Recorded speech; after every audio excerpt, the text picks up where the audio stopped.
Welcome, dear listeners, to another night of chilling tales that will make you question the safety of your very own neighborhood. We all think we know our neighbors, those familiar faces we see every day, the ones we trust to keep an eye on our homes when we're away. But what if behind those friendly smiles lurk secrets too dark to imagine?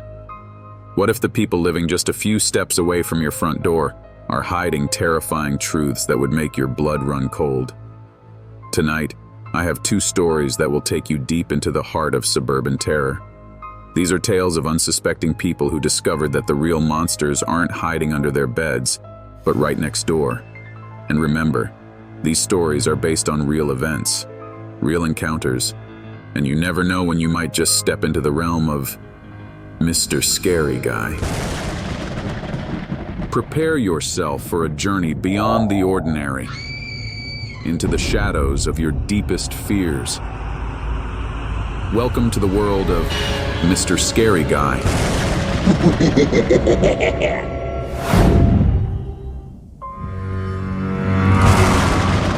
When my wife, Emily, and I first moved into our new house, we were filled with that kind of naive excitement you only feel when you're young and in love.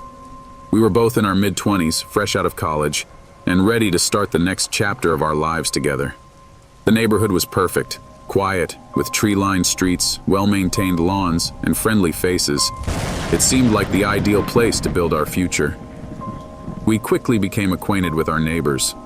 They were all nice enough, but one stood out. A man named Mr. Carlson. He lived directly next door, an older gentleman in his late 50s, who seemed to have taken a particular interest in us. At first, we found it endearing. He was always offering help, whether it was to mow our lawn or lend us tools. He'd bring over baked goods that his late wife used to make and share stories from his life. "Welcome to the neighborhood," he said on our first day, standing on our doorstep with a warm apple pie. "It's good to see young blood around here. I'm Mr. Carlson, but please, call me Joe." Emily and I both liked him right away. He had that kind of small-town charm, the kind of man you might find in a Norman Rockwell painting. But as the weeks went on, his presence began to feel a little overbearing. He was always there, popping up when we least expected it. We'd be sitting in our backyard, and he'd suddenly appear at the fence, offering unsolicited advice on gardening. Or we'd come home late, and he'd be outside, trimming his hedges at odd hours. One night, we were sitting in the living room, watching a movie when the doorbell rang. I checked my watch. It was nearly 10 p.m. When I opened the door, there was Joe, standing there with his usual smile, holding a plate of cookies. "Sorry to drop by so late," he said, though he didn't seem sorry at all. "Just thought you might like a little treat." Emily and I exchanged a glance. It was a little weird, sure, but we didn't want to be rude. We thanked him, took the cookies, and watched as he ambled back to his house, whistling a tune that sounded eerily familiar but that I couldn't quite place. After that, things only got stranger. We started noticing that Joe seemed to know a lot about our lives, things we hadn't told him. He knew what time we left for work, what we ate for dinner, even conversations we had in the privacy of our own home. It was unsettling, but we tried to brush it off. Maybe he was just overly observant, we thought. Or maybe the walls in these old houses were thinner than we realized. But then there was the incident with our dog, Max. Max was a friendly golden retriever, and he loved everyone. But for some reason, he took an instant dislike to Joe. Every time Joe came around, Max would growl and bristle, his hackles raised. It was so unlike him.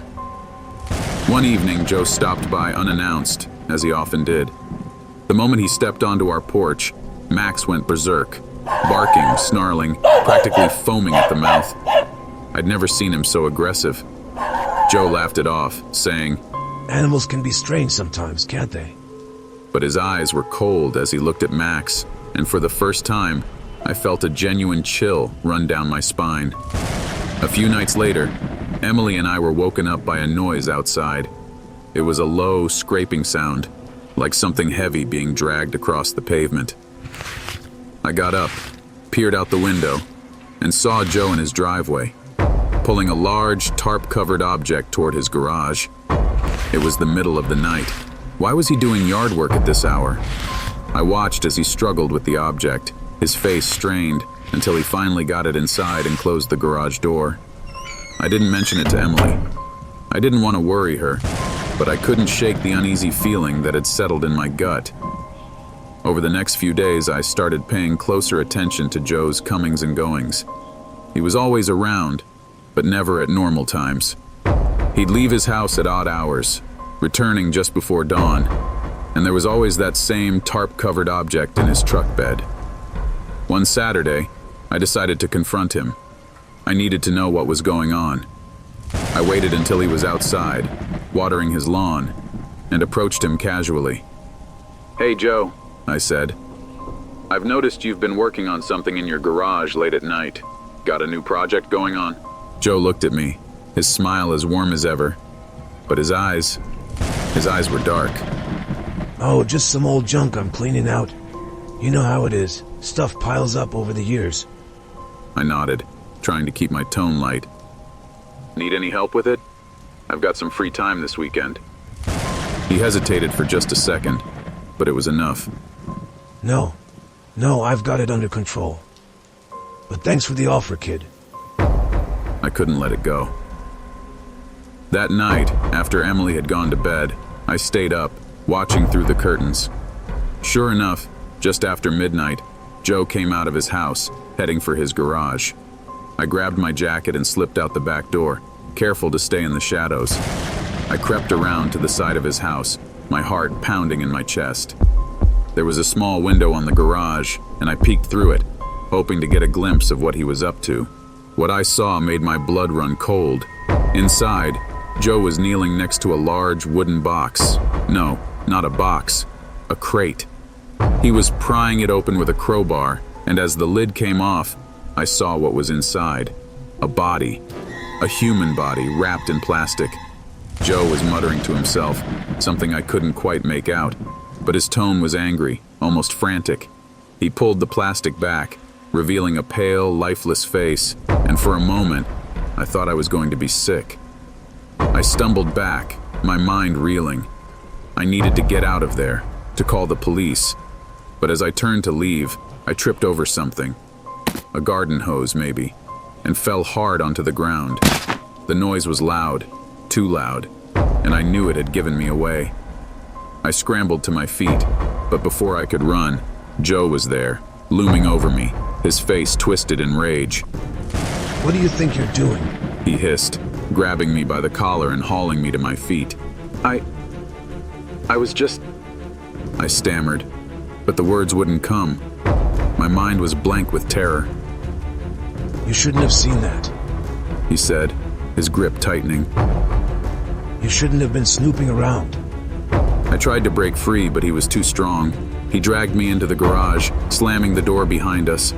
I caught one last glimpse of Emily's worried face peering out our bedroom window before the darkness closed in. Inside, the air was thick with the smell of chemicals. Joe shoved me toward the crate, his eyes wild. You know too much now, he said.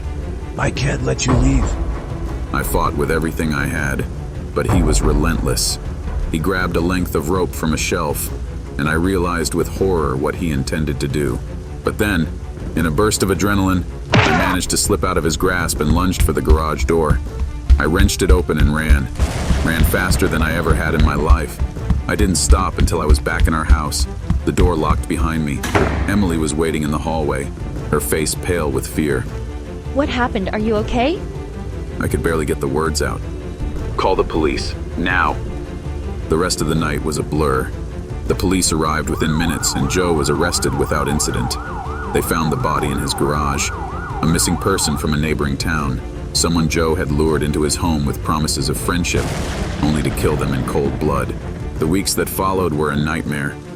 We gave our statements, dealt with the media frenzy, and tried to pick up the pieces of our lives. But nothing felt the same. Our home, once a place of safety and love, now felt tainted, haunted by the memory of what we had uncovered. Emily and I moved away not long after, to a new town, a new beginning. But even now, I can't shake the feeling that Joe is still out there, watching, waiting. Every time I close my eyes, I see his face, twisted in anger, and hear his voice, whispering in the dark. You shouldn't have seen that.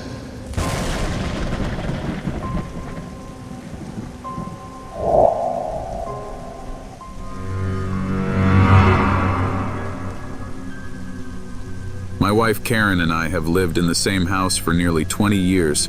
It's a modest place, nothing fancy, but it's ours. We raised our kids here, watched them grow up and move out, and settled into the comfortable routine of middle age. The neighborhood hasn't changed much over the years. Same quiet streets, same familiar faces. We knew everyone on our block, or at least we thought we did. One of our neighbors, Mrs. Abernathy, had lived next door for as long as we had. She was a widow, her husband having passed away shortly after we moved in, and she kept mostly to herself. A kind woman, always with a smile and a wave, but a bit of a recluse. We'd exchange pleasantries whenever we saw her, and every Christmas, she'd leave a tin of homemade cookies on our doorstep. But beyond that, we didn't know much about her. That all changed last summer. It started with small things that, at the time, we didn't think much of. Mrs. Abernathy's lawn, usually well kept, began to grow wild. The curtains in her windows were always drawn day and night, and we hardly ever saw her leave the house. I remember mentioning it to Karen one evening as we were sitting on the porch. "Have you noticed anything strange about Mrs. Abernathy lately?" I asked. Karen shrugged. She's getting older. Maybe she's just having a harder time keeping up with things. "Maybe," I said, though something about it didn't sit right with me. I offered to mow her lawn a few times, but she always declined, saying she'd get to it soon. But she never did. Then came the smell. It was a hot, sticky day in July, and the air was thick with humidity. I was out in the yard, trimming the hedges, when I caught a whiff of something foul, like rotting meat. I wrinkled my nose, thinking it must be a dead animal somewhere nearby. But as the days passed, the smell only got worse. It was strongest near the fence that separated our yard from Mrs. Abernathy's. "I think something's died over there," I told Karen, wiping the sweat from my brow. "Maybe we should call animal control?" But Karen shook her head. It's probably just some trash she forgot to take out. I'm sure it'll clear up soon. But it didn't. It got so bad that we couldn't sit outside without gagging. I finally decided to go over and talk to Mrs. Abernathy about it, see if she needed help with anything. I walked up to her front door and knocked, but there was no answer. I knocked again, louder this time, but still nothing. "Mrs. Abernathy?" I called, but the only response was the eerie silence. Worried, I tried the doorbell, but it was broken. I even tried peeking through the windows, but the curtains were drawn so tightly that I couldn't see a thing. I was about to leave when I noticed something strange. The mailbox was overflowing with letters, some of them yellowed with age. I hadn't seen her collect the mail in weeks. A cold dread settled in the pit of my stomach. I ran back to our house and called Karen outside. "She hasn't picked up her mail in who knows how long," I said, my voice shaking. "Something's wrong." Karen's face paled. Do you think she's... "I don't know. We need to call the police." The officers arrived within minutes. They knocked on the door, called out her name, but there was no response. Finally, they broke the door down, and the stench that poured out was unbearable. It hit us like a wall, thick and putrid, and we all gagged, covering our noses. They found Mrs. Abernathy in the living room, sitting in her favorite armchair. She was dead. Had been for weeks, if not months. Her body was shriveled, mummified by the heat of the summer. But that wasn't the worst part. The worst part was what they found in the basement. The officers went down there, expecting to find more evidence of neglect or hoarding. What they found instead were dozens of jars, lining the shelves from floor to ceiling. At first, they thought they were preserves, homemade jams or pickles maybe. But when they looked closer, they realized that the jars were filled with something far more sinister. Body parts, human body parts. Some of the jars contained fingers, others toes, eyes, ears, each preserved in a murky liquid. There were even a few whole hands, floating like grotesque specimens in a macabre collection. And in the center of the basement, they found an old rusted freezer. Inside were the remains of several bodies, dismembered and wrapped in plastic. It turns out Mrs. Abernathy wasn't just a sweet old lady who kept to herself. She was a serial killer, a monster who had preyed on the vulnerable, luring them into her home under the guise of friendship and then butchering them in her basement. The police uncovered records dating back decades of missing persons who had disappeared without a trace. Most were drifters, homeless people, runaways, people who wouldn't be missed. As the investigation unfolded, we learned that her husband hadn't died of natural causes, as we'd all believed. He had been her first victim. After his death, she continued her gruesome work, all while maintaining the facade of a harmless widow. The neighborhood was in shock. We all felt the same mix of horror and disbelief. How could we have lived next to such a monster for so many years and never known? How could we have been so blind? In the weeks that followed, the house was cordoned off, a crime scene now, and Mrs. Abernathy's dark secrets were exposed to the world. The media swarmed, reporters and camera crews parked on our street day and night. They called her the Widow Butcher, a name that sent chills down our spines. Karen and I couldn't bear to stay in our home after that. Every time I looked out the window, I saw that house, her house, looming next door, a grim reminder of the evil that had lurked so close. We sold our place and moved away, trying to put the nightmare behind us. But even now, years later, I can't escape the memories. I can't forget the smell, the sight of those jars, the horror of what she had done. And sometimes, in the dead of night, I wake up with the terrifying thought that there might be others out there, just like her. That the kindly old neighbor you wave to every morning might be hiding a secret so dark, so twisted, that it would make your blood run cold.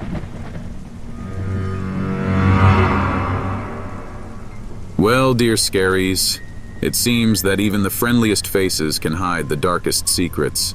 Whether it's the neighbor who's just a bit too friendly or the sweet old lady down the street, you never really know what goes on behind closed doors, do you? So next time you see your neighbor, give them a wave, but keep an eye out just in case. This is Mr. Scary Guy saying, good night, and don't forget to lock your doors. You never know who might be watching.